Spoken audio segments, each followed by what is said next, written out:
After lunch, it was time for math. That was one class where the tutor needed to know exactly where I was in the program, and my math teacher hadn't sent over my work yet, so I was allowed to skip it for now. Math was also the class Derek had been sitting out the day before, and he did so again, taking his coursework into the dining room as Miss Wang gave a short lesson.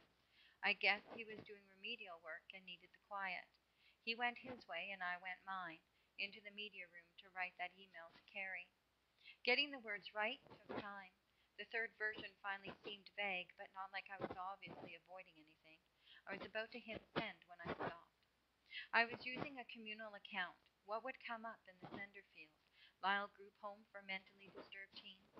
I was sure it wouldn't be that, but even just Lyle House would throw Carrie off, maybe enough for her to look it up.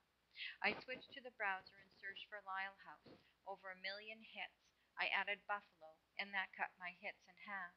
But a scan of the first page showed they were all just random hits. A mention of a house on Lyle in Buffalo, a list of Lyle Lovett songs, including the words house and Buffalo, a house representative named Lyle talking about Buffalo Lake. I moved my mouse over the send button again and stopped again. Just because Lyle House didn't have a cheerful website with a daisy border didn't mean Carrie couldn't find it in the phone book. I saved the email as a text document with an obscure name. Then I deleted the message. At least with a phone call, I could probably block call display. There were no telephones in the common area, so I'd have to ask to use the nurse's phone. I'd do that later, when Carrie would be home from school. I shut down Outlook and was about to turn off the browser when a search result caught my eye. One about a Buffalo man named Lyle who had died in a house fire. I remembered what Ray had said last night about looking up my burned custodian. Here was my chance to settle the battle between the side that said you're hallucinating, take your meds, and shut up, and the side that wasn't so sure. I moused to the search field, deleted the words, and sat there, fingers poised over the key, every muscle tense, as if bracing for an electric shock. What was I afraid of? Of finding out I really did have schizophrenia, or finding out I didn't? I lowered my fingers to the keys and typed A.R. Gunnery School, Arts, Buffalo, Death Custodian. Thousands of hits, most of them random matches to A.R. Gunnery, the Buffalo playwright. Then I saw the words tragic accident, and I knew. I forced my mouse up the screen, clicked, and read the article. In 1991, 41-year-old Rod Stinson, head custodian at Buffalo's A.R. Gunnery School of the Arts, had died in a chemical explosion, a freak accident, caused by a part time janitor refilling a container with the wrong solution. He had died before I'd been born, so there was no way I could have ever heard about the accident. But just because I couldn't remember hearing about it didn't mean I hadn't caught a snitch of it. Maybe someone talking in class and stored it deep in my subconscious for schizophrenia to pull out and reshape as a hallucination. I scanned the article, no picture. I backed out to the search page and went to the next. Same basic information, but this one did have a picture, and there was no question it was the man I'd seen. Had I seen the photo somewhere? You have an answer for everything, don't you? A logical explanation. Well, what would you think if you were seeing this in one of your movies? I'd run to the screen and smack the silly girl who was staring the truth in the face. Too dumb to see it. No, not too dumb. Too stubborn. You want a logical explanation? String the facts together. The scenes. Scene 1. Girl hears disembodied voices and sees a boy who disappears before her eyes. Scene 2. She sees a dead guy with some kind of burns. Scene 3. She discovers that the burned custodian is real and died in her school, just the way she saw it. Yet, this girl, our supposedly intelligent heroine, doesn't believe she's seeing ghosts. Give yourself a shake.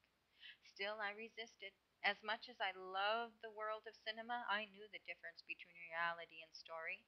In movies, there are ghosts and aliens and vampires.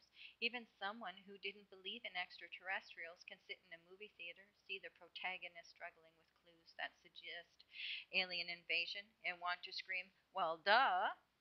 But in real life, if you tell people you're being chased by a melted school custodian, they don't say, wow, you must be seeing ghosts. They put you someplace like this. I stared at the picture. There could be no question. Is that who you saw? I spun in my chair. Derek was there at my shoulder. For someone his size, he could move so quietly I'd almost think he was a ghost, just as silent and just as unwelcome. He pointed to the headline over the janitor's article. A.R. Gunnery? That's your school. You saw that guy, didn't you? I don't know what you're talking about. He fixed me with a look. I clicked off the browser. I was doing schoolwork for when I go back. A project. On what?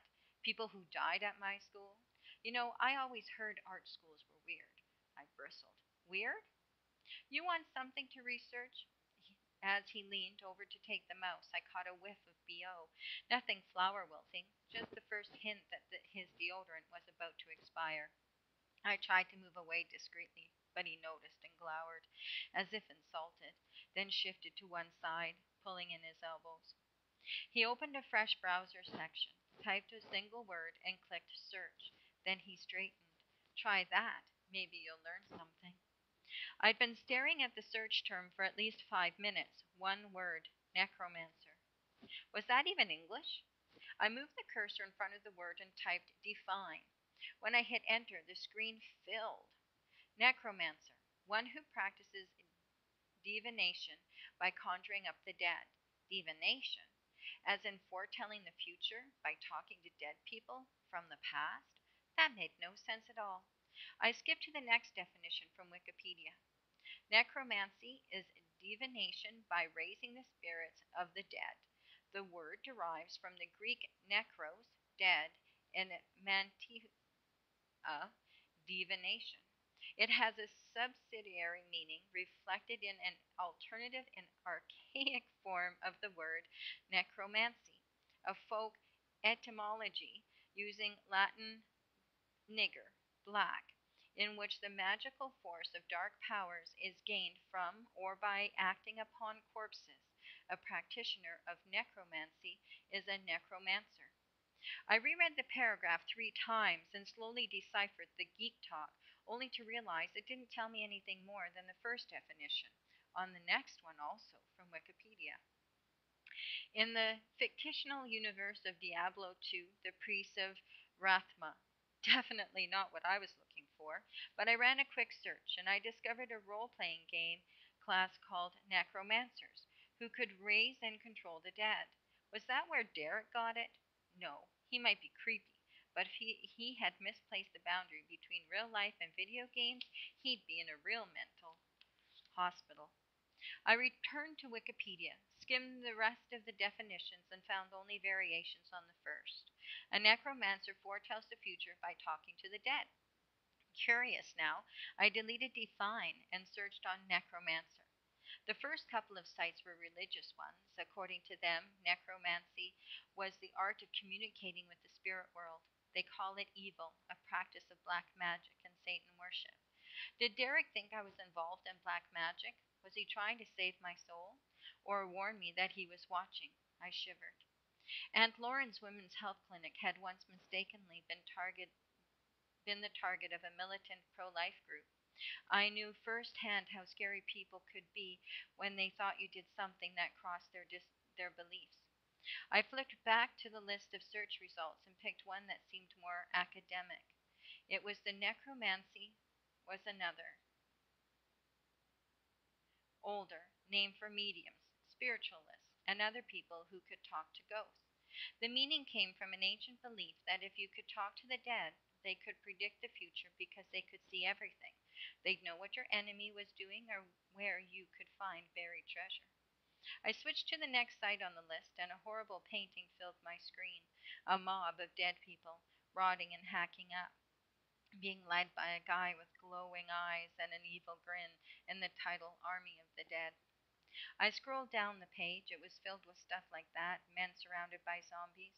I quickly switched to another page. It described the art of necromancy as the raising of the dead. I shuddered and flipped to another, a religious site now, quoting some old book ranting about foul necromancers who committed crimes against nature, communicating with spirits, and reanimating the dead. More sites, more old engravings and paintings, grotesque pictures of grotesque men, raising corpses, raising spirits, raising demons. Fingers trembled as I turned off the browser.